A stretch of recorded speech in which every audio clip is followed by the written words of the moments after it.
আমি অ্যাকচুয়ালি আমার যে তথ্য ছিল ওইটার সাথে ম্যাচ করতেছে না। আই ওয়াজ অ্যানয়েড যে আমি আসলেই বিশ্বাস করতাম যে সেনাবাহিনীর কোনো সদস্য এটার সাথে জড়িত না। এখন আমি জানাবো কেন আমি এতদিন এই কেসটাকে ডিফেন্ড করে আসছিলাম।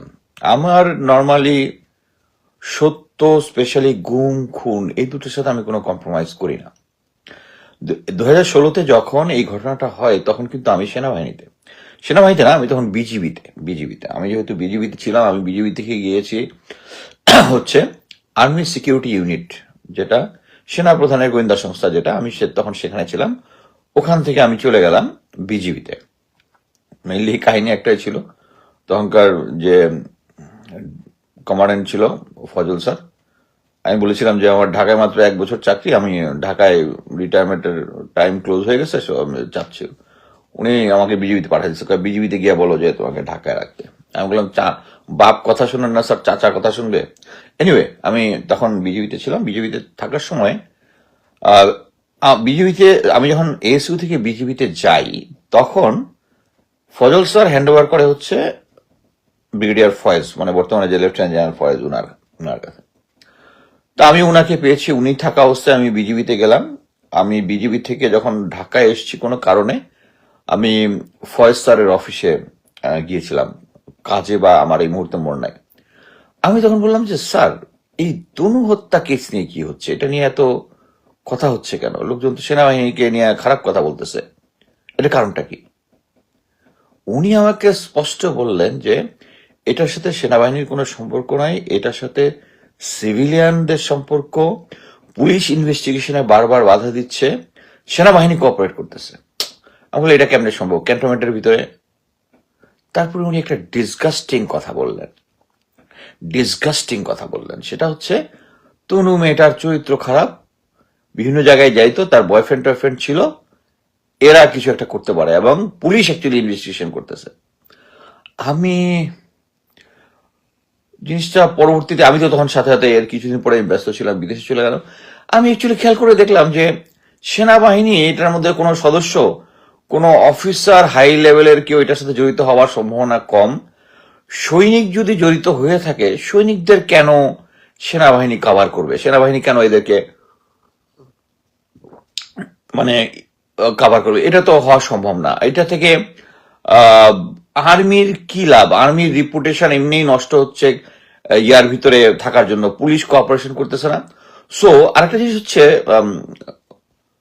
লেফটেন্যান্ট জেনারেল ফয়েজ, যিনি এখন লেফটেন্যান্ট জেনারেল, সম্ভবত এডিসি আদা আছেন, ওনার সাথে আমি একই ক্যান্টনমেন্টে কথা বলছি, ওনার বাসায় 1000 বার গেছি, দাওয়াত খাইছি, আমরা পিঠাপিঠি করছে, উনি 23 লং করছে, 24 লং করছে, এক্সট্রিম একটা ভালো সময়, একসাথে খেলাধুলা করছি। উনি আমাকে এই ব্যাপারে, এবং আমি এএসইউর অফিসার, এএসইউ থেকে আমি গিয়েছি, আমি এএসইউ অফিসার, উনার কাছ থেকে অরিজিনাল তথ্য না নিয়ে আমাকে ম্যানিপুলেশন তথ্য দিবে, এটা আমার কাছে বিশ্বাসই হয় নাই। I truly believe him, because এইটা হচ্ছে ইন্টেলিজেন্স এথিক্স। আমি ইন্টেলিজেন্সে চাকরি করছি, যে ইউনিটে চাকরি করতেছি, ওই ইউনিটের বস আমাকে সত্য গোপন করবে, এটা আমার মাথায় আসে নাই। এটা আমি অ্যাকচুয়ালি একদম মাথায় নিতেই পারি নাই। এখন আসি হচ্ছে মেইন কাহিনীতে। 2016-তে যখন এই ঘটনা হয়, তখন সেখানে জিওসি ছিলেন হচ্ছে এনায়েত, আর সেনাপ্রধান ছিল লেফটেন্যান্ট জেনারেল বেলায়েত। তখন বোধ হয় মানে ফুল জেনারেল হয়নি, লেফটেন্যান্ট জেনারেল বেলায়েত।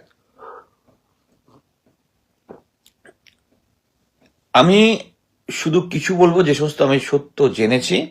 একটা হচ্ছে, যখন এই ইনভেস্টিগেশন হয়, পুলিশ 3 জনের যে ডিএনএ স্যাম্পল, শুক্রাণু যে তনুর দেহে পাওয়া গেছে, এটা তারা জেনে সেনাবাহিনীকে অ্যাপ্রোচ করছে, সম্ভাব্য 3 জনের, এবং বিভিন্ন ইন্টারভিউশনের মধ্যে কয়েকজনের নামও পাইছে, 3 জনের নামও পাইছে। সেই 3 জন হচ্ছে এখন আপনারা যেটা শুনতেছেন, সিনিয়র ওয়ারেন্টার হাফিজ, সার্জেন্ট জাহিদ, আর একটা বোধহয় সৈনিক শাহিনুল। এই 3 জনের নাম আছে, কিন্তু এই 3 জনকে সেনাবাহিনী দেয় নাই। কেন দিবে না? এটা হচ্ছে, ইট মেক নো সেন্স। আচ্ছা, এর সময় আমি ওই আমলে যখন 2016 সালে, তখন পত্রিকায় বিভিন্ন, এবং আমি কিছু লোকজনের সাথে কথা বলে যেটা জেনেছিলাম, সেটা হচ্ছে যে মেজর জেনারেল এনায়েতের স্ত্রী ম্যাডাম এই তনু যেহেতু নাটক গান টান বা এই ধরনের সাংস্কৃতিক কার্যক্রম করতো, ক্যান্টনমেন্টের একটা অনুষ্ঠানে তাকে জয়েন করতে বলে।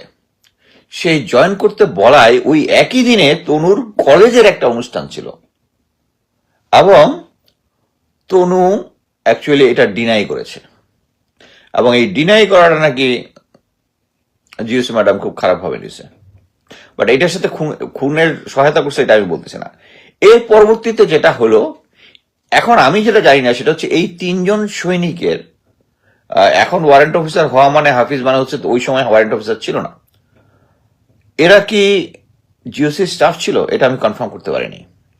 জিওসি স্টাফ বা আশেপাশে যদি হয়ে থাকে তাহলে হয়তোবা তাদেরকে ডাকতে গেছিল, বাট পরবর্তীতে এরা একটা সিচুয়েশনের অ্যাডভান্টেজ নেওয়ার জন্য এই কাজটা ঘটাইছে, কারণ এদের ডিএনএ স্যাম্পল তার শরীরে পাওয়া গেছে। এটা নিশ্চিতভাবেই প্রমাণ করে যে তারা এই ধর্ষণের সাথে এবং ইয়ার সাথে জড়িত ছিল। কিন্তু সেনাবাহিনী কেন এটার ব্লেমটা নিবে? This is disgusting. এটা কোনোভাবেই আমার মাথার মধ্যে আসে না যে সেনাবাহিনী কেন এটারে নেবে।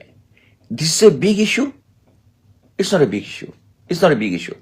আমাদের সমাজে ধর্ষণ হয়, হত্যা হয়, এবং আমাদের সমাজের যে সমস্ত মানুষরা আছে তারাই সেনাবাহিনীতে আছে। সো এখানে একটা ইয়া হবেই। আমি যখন 47 বেঙ্গলে ছিলাম, এরকম বিভিন্ন এক্সারসাইজের সময় 3টা কেস ছিল, 3টা কেস। প্রথমটাকে সিও সম্ভবত র্যাঙ্ক ডাউন করছিল, পরবর্তীটারে 30 দিনের জেল দিছে, প্রথমটারে 30 দিন জেল দিছে, এরপরটারে 89 ডেজ দিয়ে চাকরিতে রাখছে, এরপরটাকে চাকরিচ্যুত করছে। যেহেতু এই জিনিসটা এটা সেনাবাহিনীর মধ্যে কেন প্রতিটা জায়গাতেই থাকবে, প্রতিটা জায়গাতেই থাকবে, কিন্তু সেনাবাহিনী এটাকে প্রোটেক্ট করবে এটা আমি নিতেই পারতেছি না। এবং আমি অ্যাকচুয়ালি আমি যেটা সাপোর্ট করি বা যেটা আমি বিশ্বাস করি, আমি এটা স্ট্রংলি বলি, এটা আর্মির ফরে যাক আর বিরুদ্ধে যাক, স্পেশালি আর্মি অন্যান্যগুলো ইস্যুগুলো আমি অ্যাভয়েড করলেও গুম খুনের সাথে সেনাবাহিনী জড়িত এটার মধ্যে কোনো ইয়া নাই। এটা হচ্ছে একটা খুনের কেস, মার্ডার, ধর্ষণ এবং মার্ডার সবচেয়ে এই ধরনের অরিজিনাল সিনের মধ্যে সবচেয়ে ডেঞ্জারাস, যেটা সবচেয়ে কঠোর যেটা। সো এটাকে সেনাবাহিনী সাপোর্ট করছে, এটা একটা অ্যাবসার্ড জিনিস। আমি শুধু এখন এটার সাথে আরেকটা অ্যানালাইসিস দিব, সেটা হচ্ছে সেনাবাহিনীর যে গোয়েন্দা সংস্থা, এটা এক সময় পর্যন্ত শুধু যারা গোয়েন্দা কোয়ালিফাইড অফিসারদের দিয়েই কন্ট্রোল হতো। এই জিনিসটা আমার চোখে পড়েছে। প্রথমে হচ্ছে সেনাবাহিনীতে আমি বলি 2 বা 3 ধরনের অফিসার আছে। প্রথম একটা হচ্ছে লেখাপড়ায় খুব ভালো করছে সামনের দিকে, এবং তারা এত বেশি ক্যারিয়ারিস্ট হয়, এই ক্যারিয়ারে উপরে যাওয়ার জন্য তারা যে কোনো অনিয়ম করতেও পিছপা হয় না। এই ট্রেন্ডটা প্রথমে শুরু করলো হচ্ছে জেনারেল ইকবাল করিম ভুইয়া। উনি কাকে নিয়ে আসলেন কমান্ড্যান্ট হিসেবে? ব্রিগেডিয়ার ফজল। কোন ফজল? এই ব্রিগেডিয়ার ফজল হচ্ছে, আপনারা দেখেছেন না, এই যে এটা কি বলে,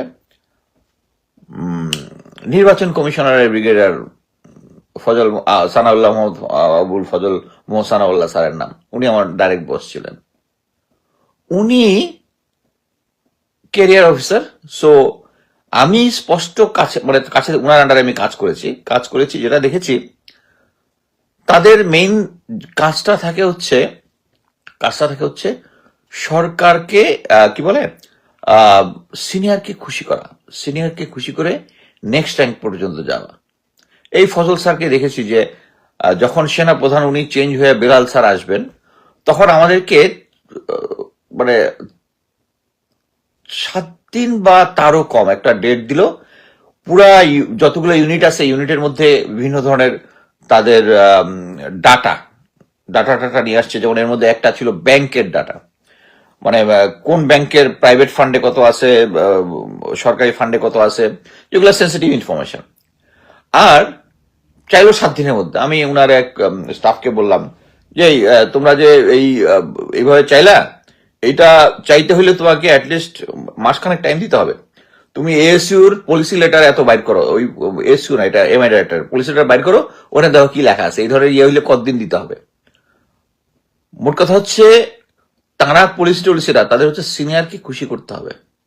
so I was very lucky যে আমি যেহেতু পুরোনো গোয়েন্দা সংস্থা, সো ইউনিট থেকে এই তথ্য পাওয়া যাবে না, সো আমি ব্যাংকের সাথে কোনো একটা আন্ডারহ্যান্ডিং ডিলিংসে আমি সমস্ত ইউনিটের সবকিছু নিয়ে আসছিলাম, আমি সবকিছু তথ্য জোগাড় করছি।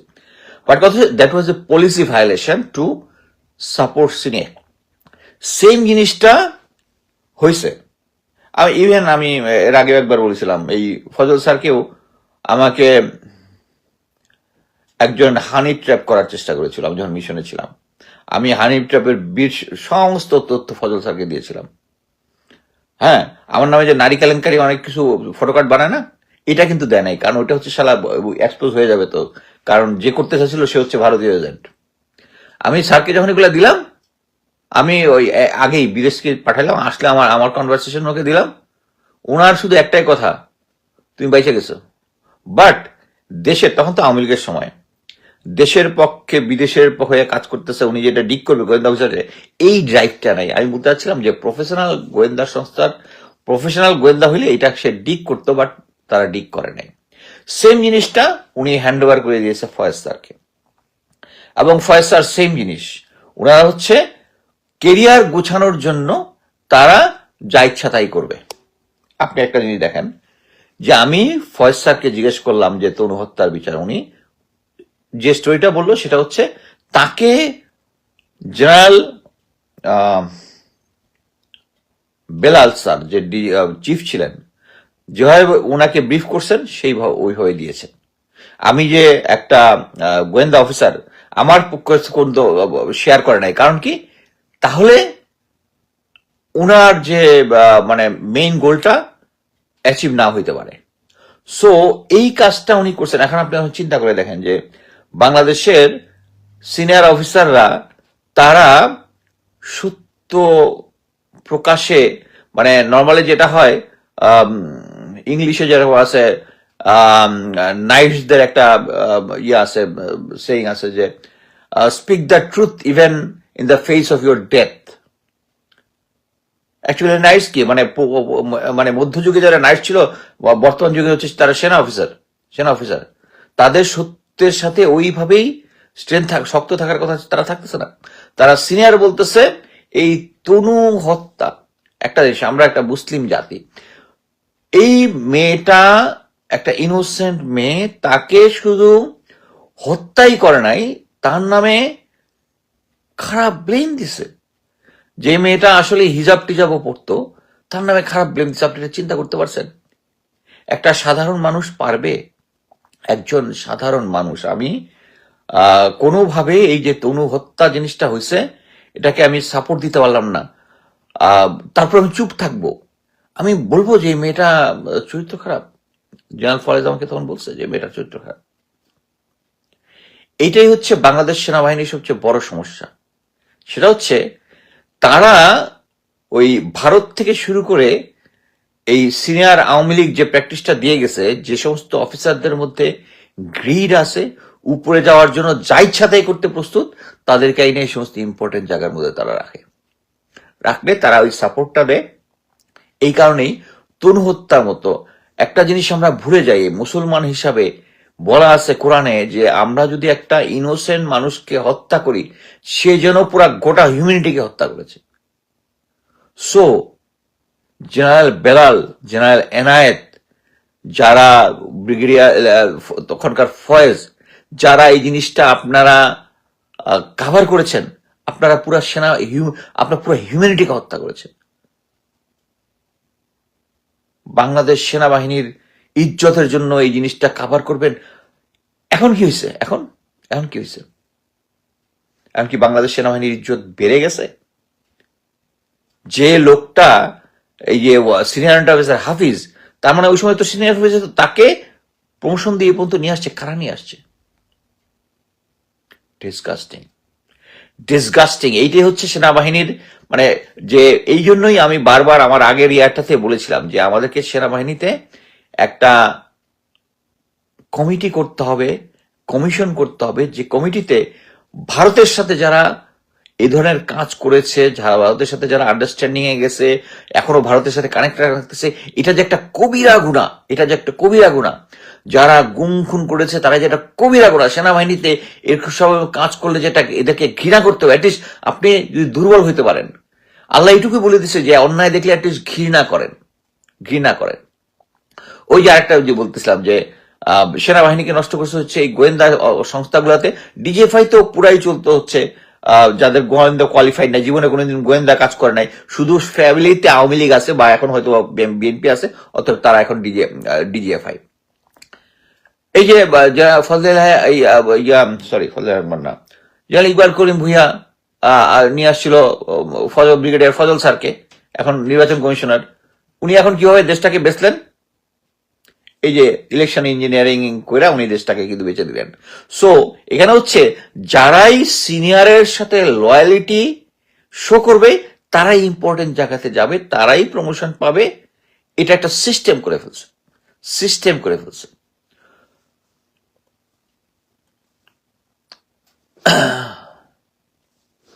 আচ্ছা, এখন দেখেন সেনাবাহিনীতে সিনিয়র তার লয়াল লোকজন চাবে, হইতে পারে, বাট সেনাবাহিনীতে লয়ালিটি কিভাবে হয়? মনে করেন আমি আমার সিনিয়রের প্রতি লয়াল, আমার কমান্ডারের প্রতি লয়াল কেন হব? যখন আমি জানবো যে আমার বিপদে তার পাশে দাঁড়াবে, যুদ্ধে যখন যাব সে আমার জন্য বুলেটটা নিবে, আমার সিনিয়র বুলেটটা নিবে। এইভাবে সেনাবাহিনীর লয়ালিটি হয়। সেনাবাহিনীতে আমি সিনিয়র এর আদেশ চোখ বন্ধ করে পালন করব যখন আমি জানবো এই সিনিয়র অ্যাকচুয়ালি আমার পক্ষে কাজ করতেছে, আমাকে সাপোর্ট করতেছে, আমাকে, এবং আমাকে যদি তার জন্য জীবন দিতে হয় তাহলে আমাকে সে বুঝায় বলবে যে এই যুদ্ধের ফ্রন্টে তোমাকে হয়তো জীবন দিতে হবে, বাট দেশের জন্য আমাকে বলবে, আমাকে ভুল তথ্য দিয়া পাঠাবে না, ভুল তথ্য দিয়া পাঠাবে না। এই যে সেনাবাহিনীর প্রমোশন এবং অন্যান্যর পিছনে দিয়া লয়ালিটি ক্রয় করা, এটা আমাদের অ্যাকচুয়ালি আমাদের সেনাবাহিনীটাকে শেষ করে দিচ্ছে, সেনাবাহিনীর সিস্টেমটাকে শেষ করে দিচ্ছে। এই কারণেই তনু হত্যা হয়, আর সিনিয়রের আদেশে গোয়েন্দা সংস্থা এবং তারা এটাকে লুকায় ফেলায়, লুকায় ফেলায়। বাট আমি সেলুট জানাই ব্রিগেডিয়ার জেনারেল শামস, যিনি বর্তমানে security advisor to prime minister. আমি এই সরকারের সমস্ত কিছু সাপোর্ট করি না, তাদের ভারতের আজ্ঞাবহ নীতি পছন্দ করি না, বাট এই তনু হত্যা মামলার কেসটা সামনে নিয়ে আসার জন্য আমি ব্রিগেডিয়ার শামসকে অভিনন্দন জানাই, অভিনন্দন জানাই। এটা অবশ্যই উনার একটা ইনিশিয়েটিভ ছিল, আমি যেটা জেনেছি। আমি আশা করি যে একে একে এই বিডিআর পিলখানা হত্যাকাণ্ডের ঘটনাটাও যেন সামনে চলে আসে, সামনে চলে আসে, এবং এটার জন্য যে বিচার যেটা হয় এটা যেন হয়। এখানে আমি মানে আইল বি টু ক্রিটিক্যাল, সেটা হচ্ছে আমি ধরে নিব যে হ্যাঁ এটার সাথে ভারতের কোনো সম্পর্ক নাই, কারো হিসাব কিতাব নাই, যে সমস্ত সিনিয়ররা ধরা খাবে তাদের সাথে কোনো ইয়া নাই, অতএব এটাকে ধরেছে। বাট স্টিল আমি এটা সাধুবাদ জানাই, সাধুবাদ জানাই। কারণ একটা সেনাবাহিনীকে শুদ্ধ করতে হইলে সেনাবাহিনী ক্রিমিনালকে সাপোর্ট করে এটা হইতে পারে না, এটা হইতে পারে না, এটা হইতে পারে না। আমি আশা করব ব্রিগেডিয়ার জেনারেল শামস স্যার এই যে 15 জন যারা গুম খুনের সাথে জড়িত তাদেরকে ইমিডিয়েটলি ফোর্স রিটায়ার্ড পাঠিয়ে সিভিল জেলে পাঠাবেন। সেনাবাহিনীর সুনাম যেটা আছে, আমরা যে সুনামটা রেখেছি, আমরা যেটা যে সময়ে সেনাবাহিনীতে চাকরি করেছি, যেটা দেশে বিদেশে যে সুনামটা ছিল, যেখানে বিদেশি ডিপ্লোমেটরা বলতো যে আমরা বাংলাদেশকে চিনি হচ্ছে বাংলাদেশি পিস কিপারদের মাধ্যমে, বাংলাদেশের দেশের জনগণের যে আস্থা যেটা ছিল সেই জিনিসটার মাধ্যমে। সো আমাদেরকে এখন যারা ভারতে যারা প্রশিক্ষণে যায় তাদেরকে যখন দেশে ফেরত আসে তাদেরকে ডিটেলস ডিব্রিফিং করতে হবে। আমাদের অনেকে মনে করে যে ডিজিএফআই কে বিলুপ্ত করে দেওয়া উচিত, না, বিলুপ্ত করে দেওয়া উচিত না। এই ডিজিএফআই এনএসআই কে থাকতে হবে, তাদেরকে আমাদের যে সমস্ত গোয়েন্দা সংস্থা আছে, আমাদের যে যারা রাজনৈতিক দল আছে তাদের লোকজন ভারতের সাথে বা সেনাবাহিনীর লোকজন যারা ভারতের সাথে যোগাযোগ রক্ষা করে করে এদের এটা ধরার জন্য এবং এটা ধরে এদেরকে প্রসিকিউট করার জন্য আমাদের গোয়েন্দা সংস্থার দরকার আছে। কিন্তু সরকার নিজেই যদি গোয়েন্দা সংস্থার মানে ভারতের সাথে আপোষে করে তাহলে কি হবে? আপনি সবাইকে রিকমেন্ড করবো যে আজকে পিনাকি দাদা একটা এক্সিলেন্ট এপিসোড করছে, এক্সিলেন্ট, আপনারা সবাই সেটা দেখেন। এবং আমি আমার বক্তব্য এখানে শেষ করবো এটা বলে যে সেনাবাহিনী খুনি এবং ধর্ষককে সাপোর্ট দিয়েছে, তাদেরকে রক্ষা করেছে, তাদেরকে জেলে যাওয়া থেকে রক্ষা করেছে, এর থেকে ডিসগাস্টিং আর কিছু হতে পারে না। জেনারেল বেলাল সেনাবাহিনী প্রধান ছিলেন, উনাকে আমি যেভাবে জানি সেটা হচ্ছে উনি হচ্ছে পিছলা টাইপ মানুষ। উনি যখন ইয়াতে কোনো ডিসিশন লেখেন চিঠির পিছনে কি করতে হবে ওটা পেন্সিল দিয়ে লেখেন। পেন্সিল দিয়ে লেখেন কি জন্য? যদি ভুল ডিসিশন হয় যেন উনি ডিনাইবিলিটি করতে পারে। এটা উনি একদম সিও থাকাকালীন সময় থেকে প্র্যাকটিস করতেন। এখন আপনি দেখেন যে আপনার প্ল্যানিং এবং আল্লাহর প্ল্যানিং, আপনি এটাতে সাপোর্ট দিয়েছেন, এটা কিন্তু দেশের জনগণ এখন জেনে গেল যে জেনারেল বেলাল আপনি কি ধরা খেলেন না? এখন দুনিয়াতে ধরা না খেলো আল্লাহর কাছে তো আপনি ধরা, কারণ একটা নিরীহ তনু, একটা নিরীহ মানুষকে মারা গেছে এটা ধামাচাপা দিতে এবং জাস্টিস আপনি ইয়া করছেন, আল্লাহর কাছে কি বিচার দিবেন? সবাই মানে ইভেন আমেরিকাতেও ট্রাম্প সরকারও মানে সোশ্যাল মিডিয়ার উপরে পিস্ট অফ। বাট আমি সোশ্যাল মিডিয়ার ভালো দিকটা এটাই দেখি যে লোকজন আছে এখানে সত্য বলতে পারে। আমেরিকান সরকার যেরকম শুধু ফক্স নিউজ তাদের যে নিজস্ব মিডিয়া দিয়ে লোকজনকে যেমন ইরাক ওয়ার, আফগানিস্তান ওয়ারে যেভাবে মানে ডাম করে রাখছিল, এখন আর পারতেছে না। এখন ক্রিস কর্নেল ম্যাকগ্রেগার, রিটার, এমআই এর টাকার কার্লসন, আরো অনেকে, তারা এসে কিন্তু সত্য ঘটনাটা সামনে বলতেছে। সো আপনারা সেনাবাহিনীতে যতই 2 নাম্বারই করেন, এখন যে নেক্সট কেস এখনো ইয়াকে রেখে দিচ্ছেন, জেনারেল ওয়াকারকে রেখে দিচ্ছেন, নেক্সট যদি কোনো ভারত বান্ধব জেনারেল আসে আমরা কথা বলবো। সো শেষে একটাই বলতে চাচ্ছি, আমাদের সেনাবাহিনী এটা একটা ট্রেডিশনাল সেনাবাহিনী ছিল। এটাকে আগের পর্যায়ে নিয়ে যাওয়ার জন্য সেনাবাহিনীর সদস্যদেরকে কঠোর হইতে হবে। তারা যদি জানে কেউ ভারতের সাথে আন্ডারস্ট্যান্ডিং করে সিনিয়রিটি গেছে, তাদেরকে অ্যাটলিস্ট কোনো ক্ষমতা না থাকলেও ঘৃণা প্রদর্শন করতে হবে। ভারতের দালালদের সেনাবাহিনী গোয়েন্দা সংস্থাতে কোনো স্থান নাই। আমি শেষে সোহাগী জানান তরুর রুহের মাগফিরাত কামনা করতেছি। অসহায় মেয়েটা নিজের লেখাপড়া চালাতো, নিজের টিউশনি করে হিজাব পড়তো, ধর্মীয় অনুশাসন মেনে চলতো, প্রাইভেট পড়াতো। তার বাবা একজন, সম্ভবত আমি যেটা শুনেছি, এমইএস এর কমিশন, মিলিটারি ইঞ্জিনিয়ারিং সার্ভিসের। তাদের উপর একটা অন্যায় হয়েছে, এবং আমি বলি আমি এসইউতে থাকতে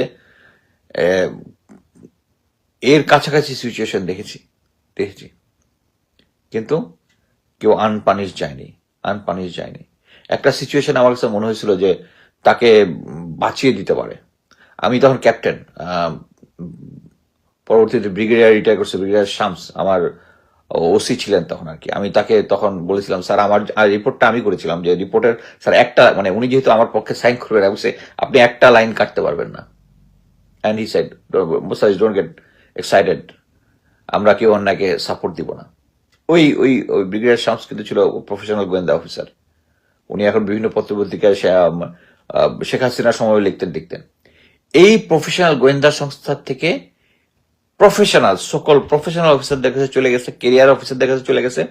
সো বাংলাদেশের সাইজ হয়ে যাচ্ছে। তারা সিনিয়র মার্ডার বললেও ওই মার্ডারকে তারা অ্যাকসেপ্ট করে তাদের নেক্সট কেরিয়ারের জন্য। বাংলাদেশের এই ইয়াটা আমাদেরকে কি বলবো যে ওয়াইপ আউট করতে হবে। সেনাবাহিনীতে প্রফেশনাল সেনাবাহিনীটাকে আবার প্রফেশনাল জায়গায় নিয়ে যেতে হবে।